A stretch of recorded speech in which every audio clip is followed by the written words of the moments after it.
అవమానం వచ్చింది, ఎవరో ఏదో అన్నారు, దారిని పోయాడు ఏదో అన్నాడు, సంఘంలో ఉన్నాడు ఏదో అన్నాడు, వాళ్ళు ఎవరైనా మీకు రక్తం కార్చి ప్రాణం పెట్టారా?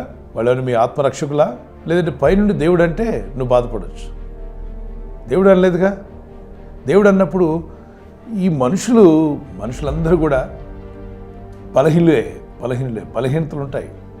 5 వేళ్ళు ఒక రకంగా ఉంటాయని చెప్పండి, ఒక్కొక్క వేలు ఒక్కొక్క రకంగా ఉంది కదా. 5 వేళ్ళు ఒకే స్థితిలో లేవు. సో ఒక్కొక్క వేలుకు ఉన్నటువంటి స్వభావం వేరు, ఆ స్వభావాలు వాటికి ఉన్నటువంటి గుణాలు వేరు. అలాగే మనుషుల్లో కొంతమంది దురుసు స్వభావం కలిగి ఉంటారు, ప్రతిదానికి ఇరుచుకు పడుతుంటారు. మరికొంతమంది అన్ని గాసిప్లన్నీ నమ్ముతారు.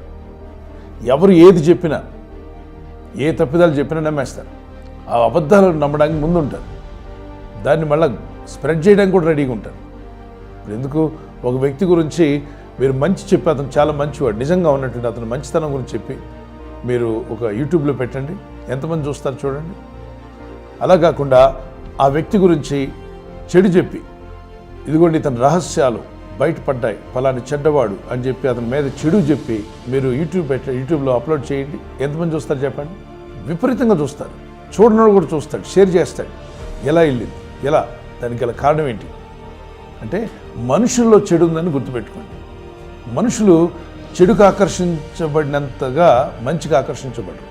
అందుకే చెడు వీడియోలు పెట్టినప్పుడు విపరీతంగా పెరిగిపోతుందంటే గమనించారా? మనిషిలో ఉన్న చెడు కార్యాలు ఎక్కువగా ఉన్నాయి, చెడ్డ ఆలోచనలు ఉన్నాయి. మనుషుల్లో చెడు వచ్చిన దాన్నే వాళ్ళు స్ప్రెడ్ చేయడానికి ఇష్టపడుతున్నారు తప్ప మంచిని స్ప్రెడ్ చేయడానికి ఇష్టపడట్లా.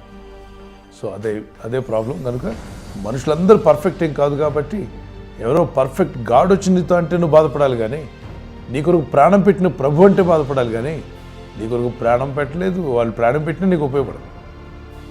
వాళ్ళు ఏదో నోటుకు వచ్చినట్టు ఇది అంటారు. అందులో కొంతమంది ఉంటారు బలహీనలేని వాళ్ళు, అవునంటండి, నిజమంటండి, ఇది చూసారా, అది చూసారా, వాళ్ళ గురించి ఇలా వచ్చిందండి, అలా వచ్చిందండి, ఒకటే మాటలు దుర్ప్రచారం చేస్తున్నారు. అది వాళ్ళ కోసం నువ్వెందుకు ఉలికి పడాలి? ఇప్పుడు దారిని పోతున్నప్పుడు కుక్కలు అరుస్తున్నాయి, కుక్కలు మరుగుతున్నాయి, నువ్వు కూడా మరుగుతావా? దానికి ఆత్మహత్య అనుకోవడం, చిటిక్కమంటేనే ఆత్మహత్య చేసుకుంటాను, ఏంటి సానుభూతి అనుకున్నారా? అదేమన్నా ఏంటి పరలోకానికి వెళ్ళే మార్గం అనుకున్నారా? అసలు ఆ నోటి వెంట ఆ మాటే రాకూడదు.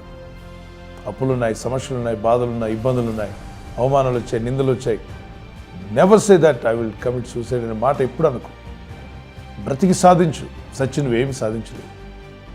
ఇప్పుడు ఎంతమంది అయితే ఈ ఆత్మహత్య అనే ఆలోచన ఉందో, మీలో ఉన్న ఆలోచన కొట్టివేయబడుగాక. దేవుడు నాడు నీ కొరకు, నిన్ను ప్రేమిస్తున్న దేవుడు, నీ కొరకు ప్రాణం ఇచ్చిన దేవుడు, దేవుని ఎందుకు విశ్వాసం ఇచ్చి ప్రార్థన చేయి, నీకును నీ కుటుంబానికి రక్షణ కలుగును గాక. కీర్తన 55:22 వచనం చదువు.